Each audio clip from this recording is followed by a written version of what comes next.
Hello student, आज आपण next lecture चालू करणार आहे. इंटिग्रेशन हा जो चॅप्टर चालू आहे. आता बघा, पाठीमागच्या लेक्चर मध्ये आपण काय बघितलं होतं, तर फर्स्ट जे टाइप्स आहे म्हणजे नॉन रिपीटेड जे रूट्स आहे त्यावरती एक्झाम्पल बघितले. त्यावरती वेगळ्या टाइपचे एक्झाम्पल जे आहेत ते पण बघितले होते आपण. म्हणजे व्हॅरिएबल जर सेम आले एक्स स्क्वेअर एक्स स्क्वेअरच्या ऐवजी एम पुट करतो. देन ट्रिग्नोमेट्री टर्म त्यामध्ये बघितल्या होत्या, त्या म्हणजे कुठल्या, साइन एक्स जर बाहेर आला किंवा आतमध्ये साइन 2x चा फॉर्म्युला आला तर त्या ठिकाणी आपण काय करतो, त्याचा फॉर्म्युला पुट करणार. दॅट इज साइन 2x म्हणजे काय असतो, 2 cos x into sine x. Sine x दोन्हीमधून कॉमन घेणार, मग साइन एक्स नी मल्टिप्लाय डिवाइड करणार आणि डिनॉमिनेटरला साइन स्क्वेअर ची टर्म येते त्याच्याऐवजी 1 मायनस कॉस स्क्वेअर करणार आणि मग त्या ठिकाणी सबस्टिट्यूशन होतं कॉस एक्स चा derivative minus sine x, but वरती मायनस नसतं, मायनस बाहेर आणि आतमध्ये ऍडजस्ट करणार. या टाइपचे एक्झाम्पल जे आहे ते त्या ठिकाणी परफेक्टली करा. एक्सरसाइज मध्ये पण आहे, ते तुम्हाला नंतर सॉल्व्ह करायला सांगणारच आहे. ओके, तर नेक्स्ट टाइप जो आहे तो आपल्याला घेणार आहोत, तो म्हणजे बघा रिपीटेड जे आहेत किंवा इरिड्युसिबल जो राहिलेले ते जर रूट्स असतील. इरिड्युसिबल वरती जास्त काही एक्झाम्पल नसतात, बट त्या ठिकाणी लक्षात ठेवा जे रिपीटेड जर असतील तर त्या टाइपचे आपल्याला त्या ठिकाणी सॉल्व्ह करायचे आहेत. त्यापैकी फर्स्ट एक्झाम्पल घेऊ बघा. Evaluate integration x square plus 3 upon x square minus 1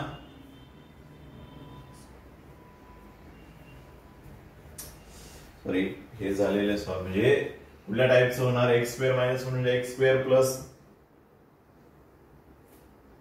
x square x plus 1 x minus 1 आणि पुढे एक्स स्क्वेअर मायनस 2 म्हणजे तो तिसरा टाइप होतो irreducible. 3x minus 2 3x minus 2 upon x plus 1 whole टर्मचा स्क्वेअर इंटू ब्रॅकेट मध्ये x plus 3. आता बघा या ठिकाणी या होल टर्मचा स्क्वेअर आहे, याचं मिनिंग असं होतं की तो जो रूट्स आहे त्या टर्म मध्ये किती वेळा आलेला आहे, 2 टाइम्स आलेला आहे, कारण स्क्वेअर दिलाय त्या ठिकाणी. ती जी टर्म आहे त्या टर्म मध्ये किती वेळा आलेली आहे, 2 टाइम्स आलेली आहे, असं त्या टर्मचं मिनिंग होतं त्या ठिकाणी. ओके, म्हणजे रिपीटेड टाइपचे रूट्स झालेले आहेत. मग अशा वेळी सॉल्व्ह कसं करायचं, याचं इंटिग्रेशन कसं घ्यायचं ते आता बघणार आहे. ओके, इथं रूट्स आहे ऑलरेडी, बट रूटचा जो आहे तो पॉवर दिलेला आहे ब्रॅकेटचा, म्हणजे रूट आहे बट रूट कुठल्या टाइपचे आलेत, रिपीटेड. जर या ठिकाणी व्हॅरिएबलचा पॉवर असेल तर तो रूट्स होत नाही, लक्षात ठेवा. मग या ठिकाणी जर अशी टर्म असती एक्स स्क्वेअर मायनस 1 तर मग ती सिम्प्लिफाय केली असती एक्स प्लस 1 एक्स मायनस 1 ही टर्म त्या ठिकाणी काय केली असते, आपण सिम्प्लिफाय केली असती. बट इथं होल टर्मचा पॉवर आहे म्हणजे ही टर्म त्या ठिकाणी किती वेळा आलेली आहे, 2 वेळा. ओके, देन मग हे कुठल्या टाइपचे रूट झाले, रिपीटेड रूट झाले. मग रिपीटेड रूट्स असतील तर यावेळी या टर्मचा पार्शियल फ्रॅक्शन कसे फाइंड आउट करणार बघा. 3x minus 2 x plus 1 whole bracket square x plus 3 is equal to या टर्मचा येणार पार्शियल फॉर्म. आता मग पार्शियल फॉर्म कसा राईट करणार, ज्यावेळी रिपीटेड रूट्स असतात त्यावेळी त्याचा पार्शियल फॉर्म कसा राईट करणार ते आता बघणार आहोत. मग हा जो पार्शियल फॉर्म आहे कसा राईट करणार, पार्शियल फॉर्म आपल्याला राईट करायचा आहे रिपीटेड. मग अशा वेळी काय करतो आपण, तर सेम जसा नॉन रिपीटेड आहे तसाच ए अपॉन जो रिपीट नसलेला रूट्स त्यामध्ये आहे का, कुठला आहे एक्स प्लस 3 जो आहे तो, बरोबर. पुढे प्लस बी अपॉन रिपीट नसलेले झाले का, सगळे झाले.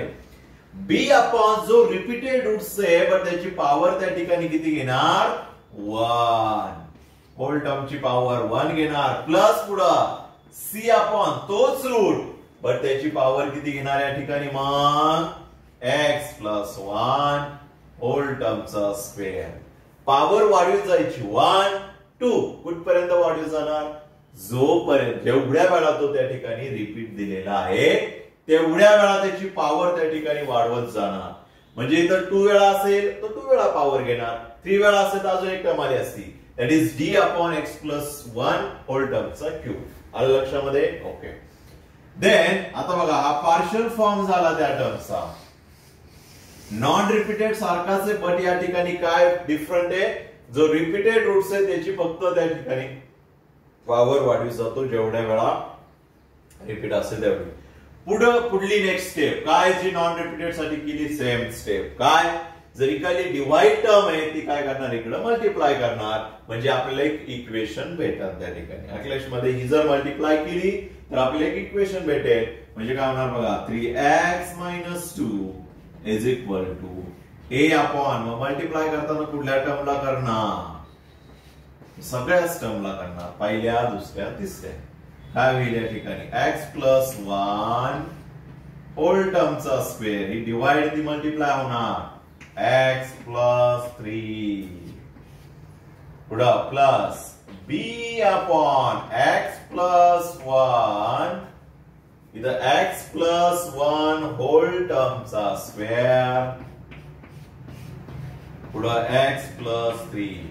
सेम स्टेप, डिवाइड आहे ती काय करणार, इकडे फक्त मल्टिप्लाय करणार, पुढं c upon x plus 1 whole टर्मचा स्क्वेअर, x प्लस 1 होल टर्मचा स्क्वेअर इंटू x प्लस 3. काय केली इकडे, डिवाइड ती मल्टिप्लाय केली, फक्त काय होणार या ठिकाणी, कॅन्सल होणार, x plus 3 get cancel, x plus 1 but इथं x plus 1 whole bracket square म्हणजे किती वेळा येतो, 2 टाइम्स आहे, म्हणजे इथे एक टर्म राहणार x प्लस 1 ची.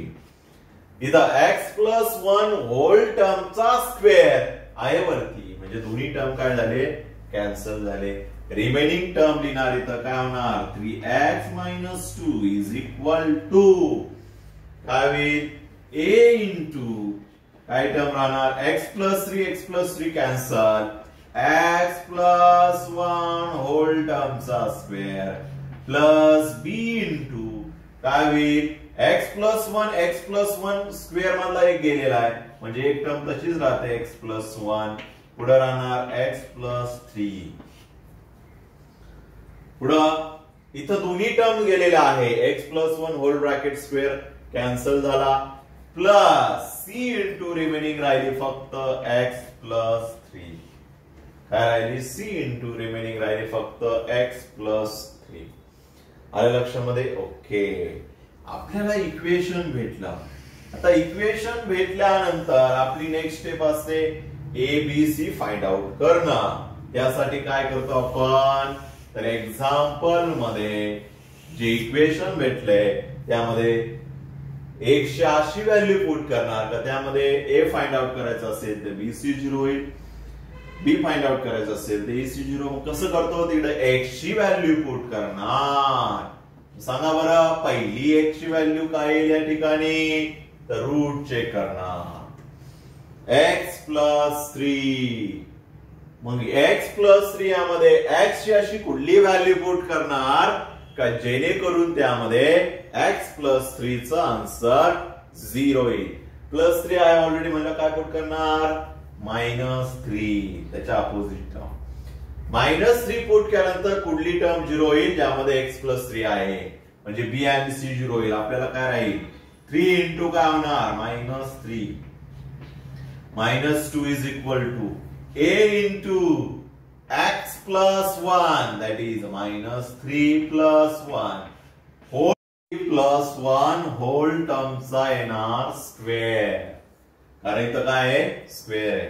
आता ते सिम्प्लिफाय करू. सिम्प्लिफाय केल्यानंतर काय येणार, 3 into -3 that is -9 -2 is equal to येणार a into -3 plus 1 that is -2 whole termचा स्क्वेअर काय येईल, -9 -2 -11 अपॉन -2 चा स्क्वेअर किती 4, तर इकडे डिवाइड होणार, दॅट इज ही व्हॅल्यू भेटली आपल्याला 8. आता दुसरी व्हॅल्यू पुट करणार, काय येईल, दुसरा root x plus 1 simple value that is x is equal to -1. Put केल्यानंतर पुढली टर्म 0 येईल ज्यामध्ये x+1 आहे ती म्हणजे x+1 a आणि b मध्ये म्हणजे आपल्याला a b 0 होणार 3 into -1 -2 is equal to पुढे काय येणार c into x ची value -1 plus 3 into -1 -3 -2 c into -1 plus 3 that is 2 -3 -2 -5 upon 2 value आली c ची c इकडे मल्टिप्लाय इकडे काय झाला डिवाइड आता बघा पुढं तिसरी जी टर्म आहे यामध्ये काय होतो प्रॉब्लेम तिसरी जी टर्म आहे ती तिसरी टर्म आपल्याला पुट करायची आहे बट यामध्ये आपल्याकडे रूट्स दोनच आहे तिसरा रूट जो आलाय तो दुसरा रूट परत आलेला आहे x+1 मग यामध्ये जर आपण x ची व्हॅल्यू -1 पुट केली तर आपल्याला या ठिकाणी काय होईल x ची व्हॅल्यू जर आपण मायनस पुट केली तर काय होईल या ठिकाणी आपल्याला परत c चीच व्हॅल्यू भेटणार कारण x+1 0 होणार परत c ची व्हॅल्यू भेटणार मग अशा वेळी काय करायचं बघा आणि हा जो प्रॉब्लेम आहे जो रिपीटेड रूट्स आहे यामध्ये येतोच दोन व्हॅल्यू भेटतात दोन रूट्स असतात तिसऱ्या व्हॅल्यू साठी काय करायचं तर आधीच्या ज्या दोन व्हॅल्यू आहेत त्या सोडून कुठलीही एक व्हॅल्यू पुट करायची मग आपण पुट करूया x = 1 काय पुट करूया x = 1 पुट करूया बघा लक्षात ठेवा तिसरी व्हॅल्यू काय पुट करायची तर आधीच्या दोन व्हॅल्यू सोडून तिसरी व्हॅल्यू कुठली पण दोन व्हॅल्यू सोडून मग त्यामध्ये 1 पुट 0 पुट करू शकतो 1 पुट करू शकतो कुठली कारण इथं -1 आणि -3 सोडून कुठलीही व्हॅल्यू पुट करू शकतो आपण काय पुट करणार 1 काय होईल बघा 1 पुट केल्यानंतर या इक्वेशन मध्ये 3 into 1 that is 3 -2 is equal to a into bracket मध्ये काय पुट केला आपण 1 plus 1 2 चा square that is 4 plus b into काय होईल बघा 1 plus 1 that is 2 पुढल्या ब्रॅकेट मध्ये 1 plus 3 that is 4 पुढल्या टर्म मध्ये c into 1 plus 3 that is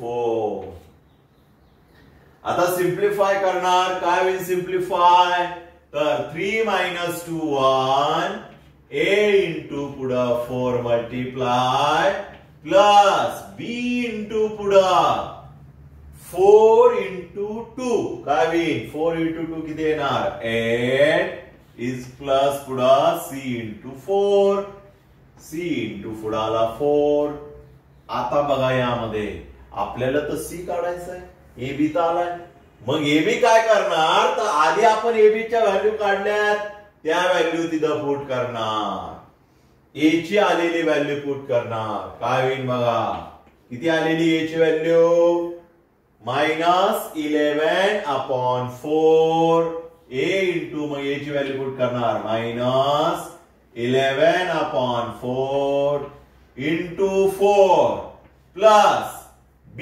ची आलेली व्हॅल्यू किती आली b ची व्हॅल्यू -5/2 ती b च्या ऐवजी पुट करणार -5/2 इंटू होणार पुढे ती जी 8 येतो तसाच राहणार पुढे c ची काढायची आपल्याला c ची नाही पुट करणार c into 4 आता बघा सिंप्लिफाय करणार काय होईल 4 4 गेट कॅन्सल इथं भाग जाणार 4 चा 1 is equal to -11 राहणार इथं आणि इथं किती होणार -5 into 4 -20 पुढे प्लस c4 -11 -20 किती होणार -11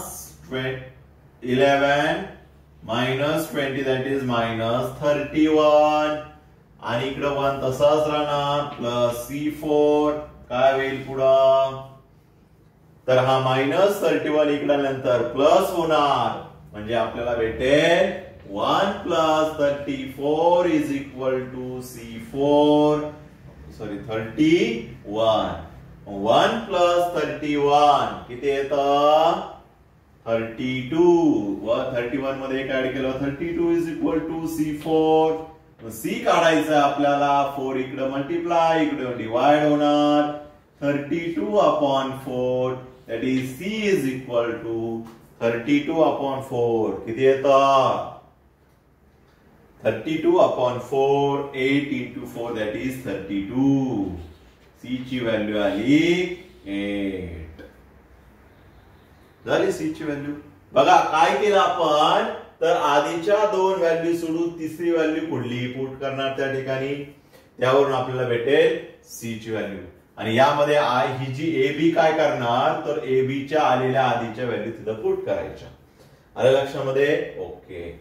देन आता आपल्याला तिन्ही व्हॅल्यू भेटल्यात ए बी सी च्या यावरून आपण काय करणार त्याचा पार्शियल फ्रॅक्शन राईट करणार. कुठं आले हे त्याचे पार्शियल फ्रॅक्शन झालेले काय होती a ची व्हॅल्यू किती आलेली आहे बघा बरं -11/4 x + 3 प्लस b ची व्हॅल्यू किती आलेली आहे -5/2 x + 1 पुढे प्लस c ची व्हॅल्यू किती आलेली आहे 8/x + 1 होल टर्मचा स्क्वेअर.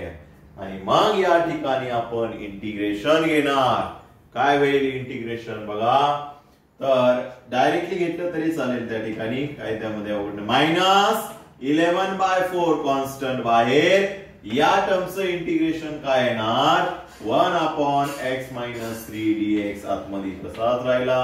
इथं -5/2 कॉन्स्टंट आहे बाहेर घेतला प्लस मायनस काय झाला या ठिकाणी मायनस झाला. इंटिग्रेशन मध्ये काय राहिलं 1/x + 1 * dx राहिला. इथं +8 बाहेर घेतला इंटिग्रेशन मध्ये 1/x + 1 होल टर्मचा स्क्वेअर राहिला. आलं लक्षामध्ये ओके. देन आता बघा पुढे काय करणार इंटिग्रेशन घेणार बाकी काय करणार -11/4 काय इंटिग्रेशन खालच्या टर्मचा डेरिव्हेटिव्ह वरती येतोय x - 3 चं डेरिव्हेटिव्ह वरती आहे का 1 आहे डायरेक्टली घेणार त्या टर्मचा log ऑफ x - 3 खालच्या टर्मचा जो डेरिव्हेटिव्ह असतो -5/2 इथं पण तोच येणार log ऑफ x + 1 बट पुढे काय येणार x + 1 होल ब्रॅकेट स्क्वेअर आहे. अशा वेळी काय करणार कारण इथं खालच्या टर्मचा डेरिव्हेटिव्ह आपण वरती येऊ शकत नाही कारण या ठिकाणी काय होतं पॉवर येतो वर. अशा वेळी काय करणार तर ब्रॅकेट वरती घेणार म्हणजे इथं होणार x + 1 raised to -2 आणि मग या टर्मचं इंटिग्रेशन घेणार युजिंग कंपोजिट फंक्शन. कारण x ची टर्म सिंगल आहे का x raised to n चा फॉर्म्युला युज होणार. मग आठवा यामध्ये कंपोजिट फंक्शनचं इंटिग्रेशन काय असतं तर integration of first function divided by derivative of काय असतो सेकंड फंक्शन. अशा पद्धतीने आपण कंपोजिटचं इंटिग्रेशन घेतो. इथं पण तसंच करणार. मग पहिलं फंक्शन काय होईल ज्या x + 1 च्या ऐवजी x असायला होता त्याला आपण x पुट करणार म्हणजे x raised to -2 that is त्याचं इंटिग्रेशन काय येणार x raised to -2 चं काय येणार x raised to n + 1 n + 1/n + 1 च्या फॉर्म्युलानुसार -2 + 1 that is -1 -1 divided by minus येणार म्हणजेच x + 1 raised to -1 divided by minus येतो मायनस वरती इकडे गेला झालं याचा इंटिग्रेशन डिवायडेड बाय त्या टर्मचा डेरिव्हेटिव्ह x + 1 चा 1च हे झालं त्या टर्मचं इंटिग्रेशन. पुढे काय लिहिणार त्यामध्ये +c. आलं लक्षामध्ये व्यवस्थित समजून घ्या इंटिग्रेशन कसं घेतलं आपण. हे कुठल्या टाइपचे रूट्स आले रिपीटेड कारण यामध्ये आपल्याला ब्रॅकेटचा पॉवर गिवन होता. कुठला पॉवर होता x+1 होल टर्मचा स्क्वेअर. मग यामध्ये रिपीटेड असेल तर अशा वेळी आपण त्या टर्मचा रूट्स कसे फाइंड असेल पार्शियल फ्रॅक्शन कसे फाइंड आउट करतो. पार्शियल फॉर्म लिहिणार आपण. ए आपण जो रूट्स रिपीट नाही तो, बी आपण जो रूट्स रिपीट नाही तो, पुढं बी आपण जो रूट्स रिपीट आहे त्यामधला एक रूट्स आणि पुढं रिपीटेड याचा पॉवर वाढवत जातो. 1 1 नी पॉवर वाढवत जाणार आणि त्याचा पुढं काय करणार पार्शियल फ्रॅक्शन फाइंड आउट करण्यासाठी खाली डिवाइड टर्म मल्टिप्लाय केल्यानंतर सेम रूट कॅन्सल होतात. इक्वेशन भेटतं. इक्वेशन भेटल्यानंतर काय करतो त्यामध्ये व्हॅल्यू पुट करणार. बट प्रॉब्लेम असा यामध्ये काय होतो तर आपल्याला दोनच रूटच्या व्हॅल्यू घेऊन असतात. एक रूट कुठून पुट करायचा तर दोन व्हॅल्यू सोडून तिसरी व्हॅल्यू कुठली पुट करा. त्यामध्ये आलेल्या आधीच्या ए आणि सी च्या व्हॅल्यू पुट करावं लागतात. त्यावरून आपल्याला भेटतो व्हॅल्यू चुकली वाटतं आपण ए अँड सी ची व्हॅल्यू काढलेली आहे. आपल्याला बी काढायचं होतं. आपण व्हॅल्यू पुट केली बी च्या ऐवजी. करेक्शन करायला पाहिजे इथं आपण बी ची व्हॅल्यू काढायची होती आपल्याला. इथं आपण सी ची व्हॅल्यू पुट करायला पाहिजे होती. एकच व्हॅल्यू चुकणार जास्त काही नाही चुकणार. करेक्शन करून घ्या. इथं आपल्याला ए ची 1 इज इक्वल टू ए ची व्हॅल्यू किती आली -11/4 ही बरोबर आली प्लस बी इंटू 8 प्लस सी ची काढायची होती. सी ची व्हॅल्यू पुट करायची होती आपल्याला -5/2 इंटू 4 झाला 2 बरोबर. 4 4 8 कॅन्सल. 1 इज इक्वल टू -11 राहिला प्लस बी इंटू 8 राहिला. पुढं -10 झाला. काय झाला -10. काय होईल पुढं -11 -10 that is -21. 1 is equal to -21 plus b into 8 minus इकडून प्लस झाला that is 22 is equal to b into 8 that is 22/8 is equal to b. आता b ची व्हॅल्यू काही बी ची व्हॅल्यू त्या ठिकाणी काय आली भाग द्या त्या ठिकाणी 11/4 व्हॅल्यू आली बी ची. झालं ओके. करायचं आपल्याला सी ची व्हॅल्यू भेटली. इथं फक्त चेंज होणार बी आणि सी ची आपण एक्सचेंज केलेली व्हॅल्यू आहे. बाकी मेथड सेम आहे. बाकीचं काही नाही त्यामध्ये. जे इंटिग्रेशन आहे ते दोघांचं सेम येणार. काहीच होणार नाही चेंज. फक्त त्यामध्ये कॉन्स्टंट व्हॅल्यू आपण चेंज केलेले आहेत. सी ची किती आली -5/2. इथे येणार -5/2 मायनस ऑलरेडी लिहिलाय 5/2 हा मायनस प्लस का झाला इथे इंटिग्रेशन बरं खाली करू आपण. मायनस जो आहे तो या ठिकाणी प्लस होणार आणि देणार 5/2 आणि बी ची किती आली आहे 11/4 plus 11/4 plus 11/4 plus 11/4. Sorry mistake झाली यामध्ये. आपण इथं चेक केलं नाही व्यवस्थित. सी ची व्हॅल्यू आपल्याला त्या ठिकाणी फाइंड आउट झालेली होती. यावरून आता आपण बी ची काढली. ओके चेक करून घ्या त्यामध्ये. ओके देन नेक्स्ट टाइपचा आता आपण एक्झाम्पल बघू. काय सेम बघू त्यामध्ये. तिथं रूट्स काय असणार आहेत रिपीटेड असणार आहे. पार्शियल फ्रॅक्शन एकदम सोपं एक्झाम्पल आहे. परफेक्टली मार्क्स आपल्याला इथं भेटून जातात 4 मार्क्स आणि कंपल्सरी एक्झाम्पल असतंच पार्शियल फ्रॅक्शन वरती. पार्शियल फ्रॅक्शन झालं इंटिग्रल ऑफ द फॉर्म झालं. यावरती कंपल्सरी एक्झाम्पल हे असतातच. त्यासाठी व्यवस्थित परफेक्ट करा. ओके नेक्स्ट टाइप आता आपण बघणार आहोत.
ओके, एवढंच एकच एक्झाम्पल आहे यावरती रिपीटेड टाइप्स. ओके, आता यामध्ये बघा रिपीटेड टाइप जो आहे तो यावरती एकच एक्झाम्पल आहे.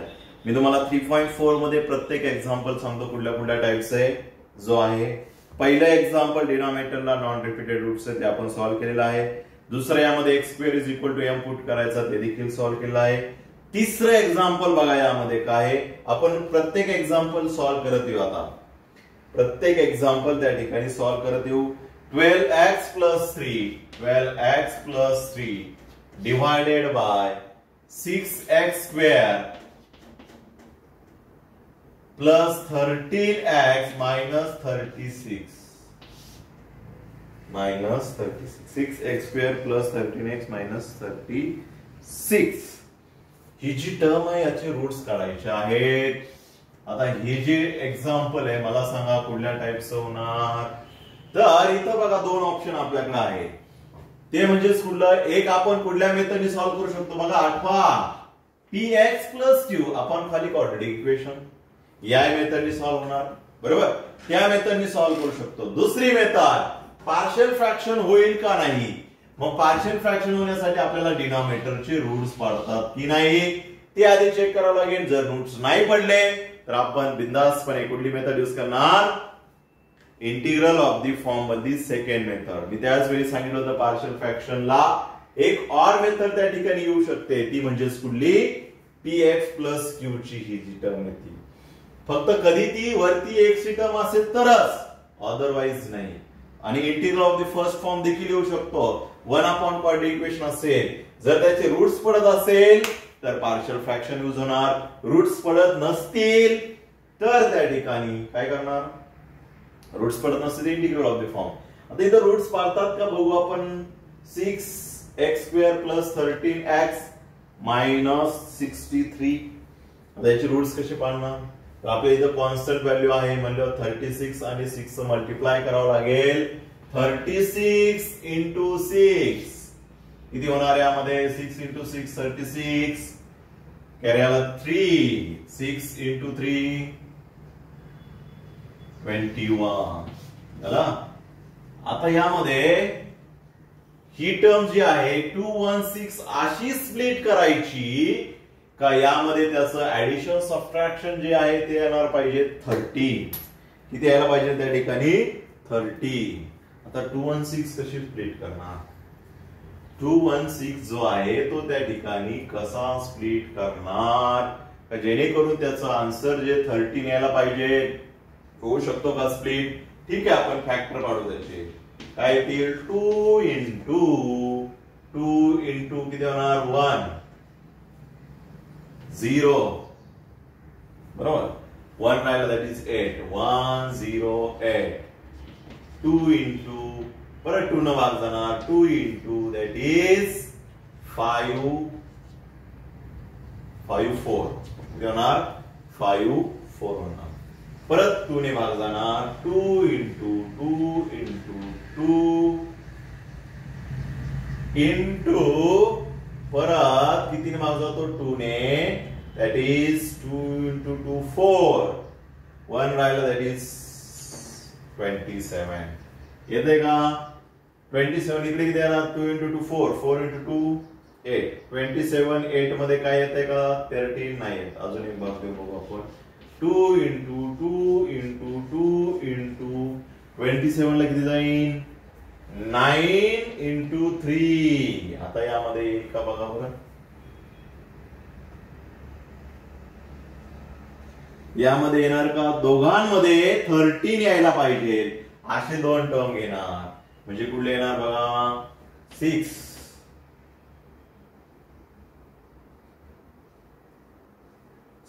3 into 2 that is 6.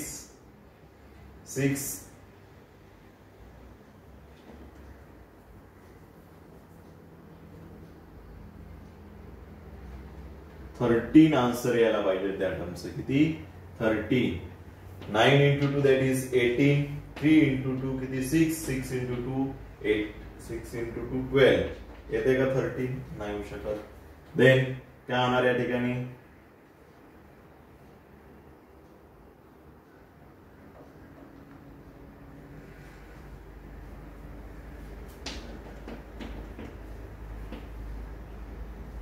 6 3 into 2 6, 6 into 2 12, 12 into 2 24, 24 into 9 बरोबर म्हणजे 2 आणि 6 येणार. येतं का त्यामध्ये 13 24 आणि 9 मधून 24 मधून 9 गेले किती राहिले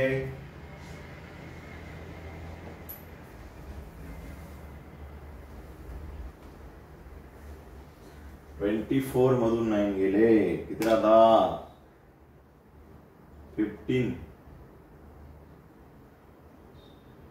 पुढली टर्म कॉमन येऊ शकते का त्यामधून 3 6x² प्लस 13x मायनस 30 इथं आहे 63.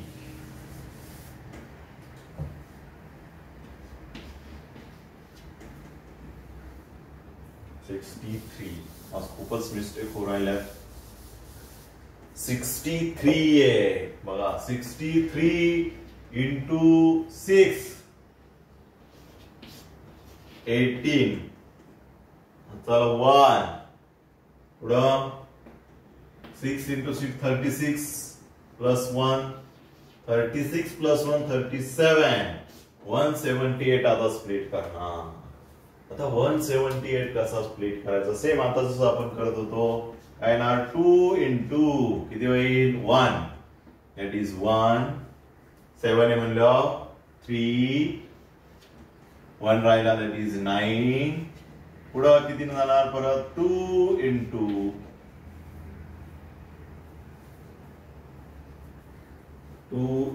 1 बरोबर का 139 into 2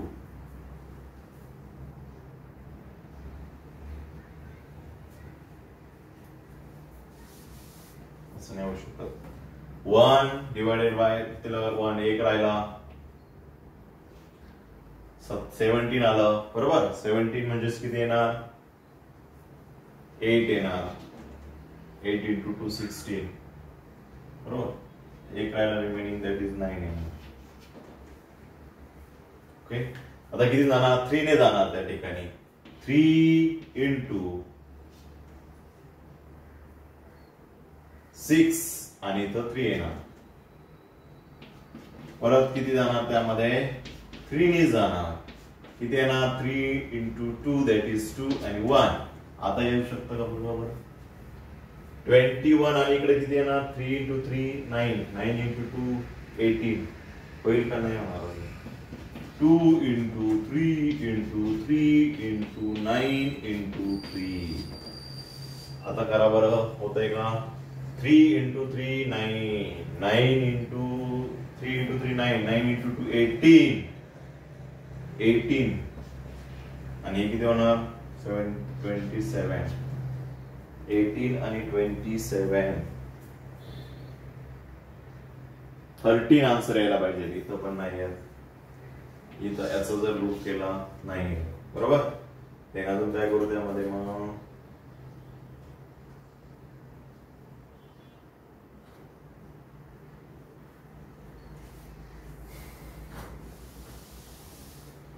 63 6 into minus 13x minus 63 minus 63 म्हणजे दोघांचं मल्टिप्लिकेशन हे मायनस यायला पाहिजे आणि ऍडिशन जी आहे ती यायला पाहिजे 13 बरोबर मल्टिप्लिकेशन हे यायला पाहिजे 63 मायनस म्हणजे एक मायनस आणि एक प्लस टर्म आहे त्यामध्ये. ओके आता यामध्येच आपल्याला करावं लागेल सिम्प्लिफाय बघूया यामध्येच काय येतं 3 into 2 6 3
तर काय येतंय का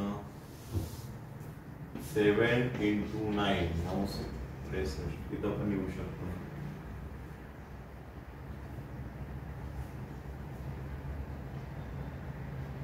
इथे 9 into 3 27 आणि 14 किती येतं त्यामध्ये 7 minus 3 7 minus 4 that is 3 2 minus 1 इथे येतं बघा. किती करावं लागेल या ठिकाणी 27 into 14 बघा किती मोठे एक्झाम्पल आहे. 27 minus 27 minus 14 तर त्यांचं प्लस आन्सर येण्यासाठी -27 नाही द्यावं लागेल आपल्याला 27 minus 14 करावं लागेल म्हणजे येणार त्या ठिकाणी +13 म्हणजे या ठिकाणी दोन फॅक्टर येणार आहेत तुमचे that is 12x plus 3 upon 6x square plus आता डायरेक्टली फॅक्टर इकडे पाडूनच घेऊ म्हणजे आपलं डायरेक्टली जर फॅक्टर लिहायला किती आले 27 आणि 14 चं मल्टिप्लिकेशन येतं या दोघांचं multiplication 6x square plus 13 split कसा करणार -14x plus 27x minus 63 hello दोघांमधून कॉमन काय येणार 2 येणार आहे तर कॉमन रिमेनिंग काय राहणार 2 कॉमन आल्यानंतर 2x कॉमन येणार कॉमन काय राहणार 3 x स्क्वेअर म्हणलं x मायनस इथं किती गेला आपण 2 बाहेर गेला म्हणजे 7 ओके या दोघांमधून काय कॉमन घ्यावं लागेल प्लस काय कॉमन घेणार ज्यावेळी आपल्याकडं 9 कॉमन घेणार काय घेणार 9 म्हणजे इथं राहणार 3x minus 7 चला म्हणजे काय 3x minus 7 आणि इथे येणार 2x plus 9 असे या टर्मचे काय करतात फॅक्टर बघा किती टर्म आपल्याला कन्फ्युज करण्यासाठी देते 3x minus 7 आणि पुढं 2x plus 9 हे झाले या दोन टर्मचे फॅक्टर एक्झाम्पल नंबर 3 दिले बघा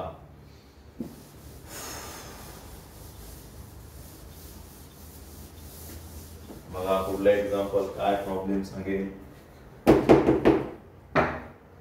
आता आपल्याकडे डिनॉमिनेटरला रूट्स आहे म्हणजे आपण पार्शियल फ्रॅक्शन यूज करू शकतो काय होईल मग पार्शियल फ्रॅक्शन तर या टर्मचे आपण पार्शियल फ्रॅक्शन फाइंड आउट करणार कुठल्या टाइपचे रूट्स आहे सांगा बरं दोन्ही डिफरंट आहे म्हणल्यावर काय होणार या ठिकाणी नॉन रिपीटेड रूट्स काय होणार non repeated roots that is a upon first 3x minus 7 पुढे येणार plus b upon 2x plus 9 दादा पुढे काय करतो मग ही डिवाइड टर्म इकडे मल्टिप्लाय करणार that is 12x plus 3 is equal to a into directly लिहिलं तरी चालेल 3x minus 7 कॅन्सल होणार इथं राहणार 2x plus 9 आणि इकडे प्लस b into कुठला रूट कॅन्सल होणार 2x plus 9 इथं राहणार 3x minus 7 मग यामध्ये आपण व्हॅल्यू पुट करणार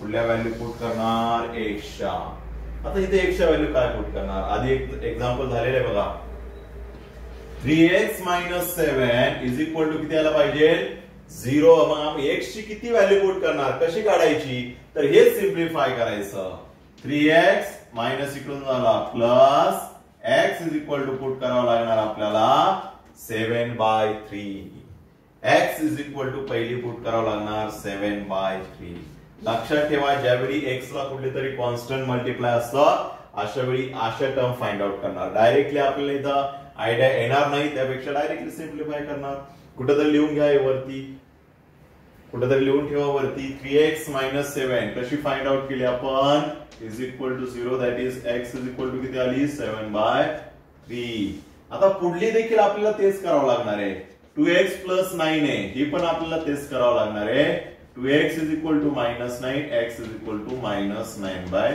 2 दोन्ही व्हॅल्यू काढून ठेवल्या आपण एक्स्ट्रा काय पुट करायच्या पहिली व्हॅल्यू पुट करू 7/3 कशामध्ये पुट करणार x च्या इक्वेशन मध्ये 12 into 7/3 plus 3 is equal to कशा 3x minus 7 म्हणजे इथं b0 होणार राहणार a term that is 2 into x 7/3 plus 9 simplify केलं तर आपल्याला a ची व्हॅल्यू भेटेल इथं सिम्प्लिफाय होणार that is 4 that is 28 plus 3 is equal to a काय होणार 14 upon 3 plus 9 आता सिम्प्लिफाय करावं लागेल आपल्याला काय होईल सिम्प्लिफाय केल्यानंतर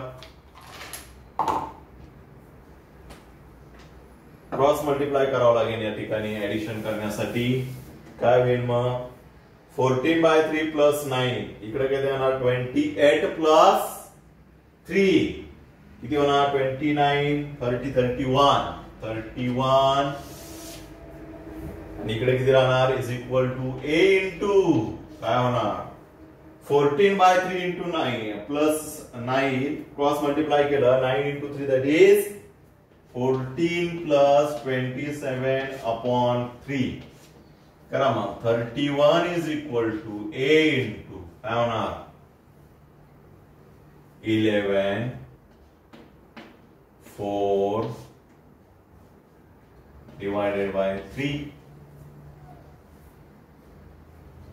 3 इकडे मल्टिप्लाय होणार that is काय होणार इकडे 3 into 3 9 sorry 3 into 3 into 1 3 and 9 divided by 41 is equal to a बघा मोठ्याला व्हॅल्यू येतात या ठिकाणी a is equal to 93/41 आली ओके देन आता आपण सेम काढणार या ठिकाणी b त्यासाठी व्हॅल्यू पुट करणार put x is equal to -9/2 मोठ्याला व्हॅल्यू त्यामुळे मोठे एक्झाम्पल आन्सर येतं त्यामध्ये काय होणार या ठिकाणी 12 into -9/2 पुढं प्लस 3 is equal to कुठली टर्म 0 होणार आता 9/3 म्हणजे हे रूट पुट करतो हे रूट म्हणजे b भेटेल आपल्याला b into 3 into -9/2 -7 इधर पूरा सिंप्लिफाय होणार 6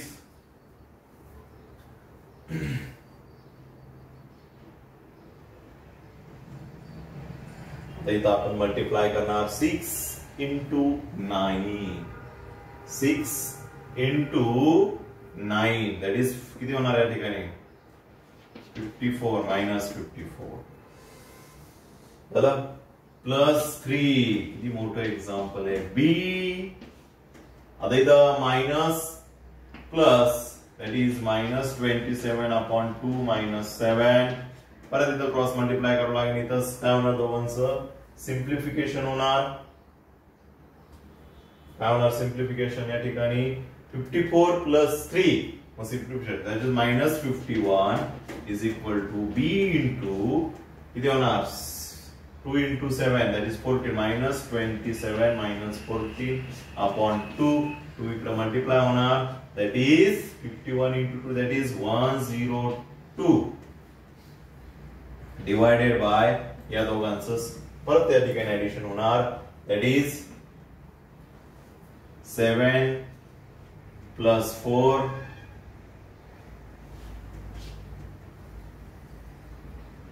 that is 4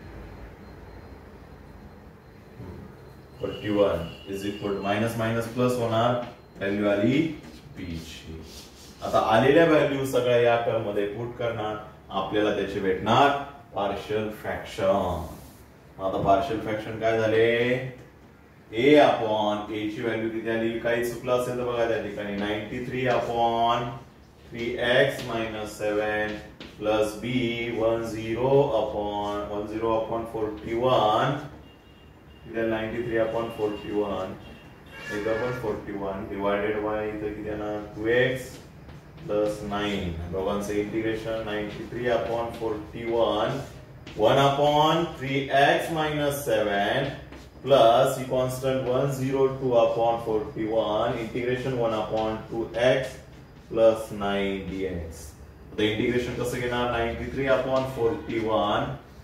आता खालच्या टर्मचं डेरिव्हेटिव्ह वरती आहे का बघा.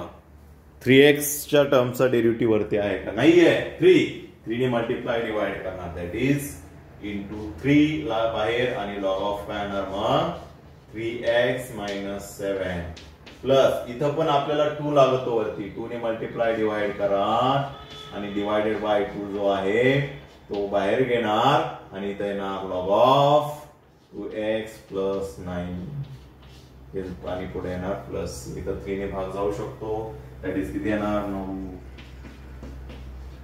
31/41 log of 3x - 7 आणि पुढे आला इथं पण 2 ने जाणार दॅट इज किती येणार 51/41 log of 2x + 4 + c हे झालं या टर्मचं इंटिग्रेशन. बघा आजच्या लेक्चरला आपण काय बघितलं रिपीटेड बघितले आणि आता आपण एक्सरसाइज मधले एक्झाम्पल सॉल्व्ह करून घेऊ कारण वेगवेगळ्या टाइपचे एक्झाम्पल आहे तुमचं पण कन्फ्युजन होईल त्यापेक्षा आपण लेक्चर मध्ये सॉल्व्ह करून घेऊ. ओके तर नेक्स्ट लेक्चरला आपण नेक्स्ट टाइपचे एक्झाम्पल जे आहे ते त्या ठिकाणी सॉल्व्ह करू. जर सेम असेल तर तुम्ही त्या ठिकाणी सॉल्व्ह करायचे अदरवाइज मी तुम्हाला कसे सॉल्व्ह करायचे ते सांगेनच त्या ठिकाणी. ओके तर बघूया नेक्स्ट लेक्चरला नवीन टाइपचे एक्झाम्पल कुठल्या हेच असणार नॉन रिपीटेड रिपीटेड रूट्स असणार किंवा डिनॉमिनेटरला रूट्स नसतील तर रूट्स पाडायचे हे लक्षात ठेवा. रूट्स पडत असतात या टर्मचे तर रूट्स पाडायचे नसतील पडत तर directly integral of the form ने सॉल्व्ह करायचं. दोन्ही सॉल्व्ह केलं तर आन्सर त्या ठिकाणी बरोबरच येणार आहे काही त्या ठिकाणी आन्सर चेंज येणार नाही. ओके तर भेटूया नेक्स्ट लेक्चरला नवीन एक्झाम्पल्स. या एक्झाम्पलला जरा एक्झाम्पल मध्ये आपलं काय झालं व्हॅल्यू राहिली होती व्हॅल्यू पुट करून घ्या. ओके नेक्स्ट एक्झाम्पलला बाकीचे राहिलेले एक्झाम्पल बघूया. ओके